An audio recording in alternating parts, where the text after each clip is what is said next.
দেখুন, এই রাজভবন এই বিষয়টা আদৌ দেশের গণতান্ত্রিক কাঠামোতে রাখা উচিত কিনা এ নিয়ে গোটা দেশ জুড়ে বহু সময়ে বহু বিতর্ক আছে। ইতিহাসবিদরা একভাবে দেখেন এবং বিশেষজ্ঞরা নানাভাবে দেখেছেন।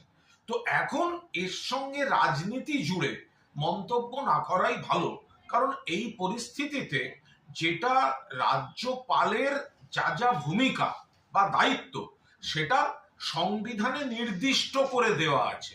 এখন বিজেপি চেষ্টা করে যে তাদের সময় তাদের নিযুক্ত রাজ্যপালদের উপর চাপ সৃষ্টি করে বা প্রভাবিত করে তাদের দিয়ে রাজনৈতিক উদ্দেশ্য প্রণোদিত কিছু পদক্ষেপ নেওয়াতে।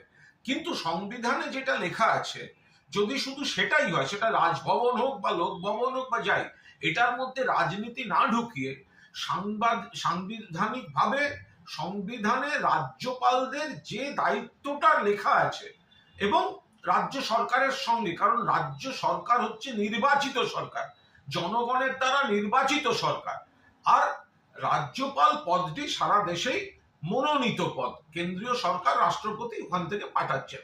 ফলে এইটা যদি সীমারেখাটা লঙ্ঘিত না হয় তো তাহলেই ব্যাপারটা সংবিধান অনুযায়ী থাকে।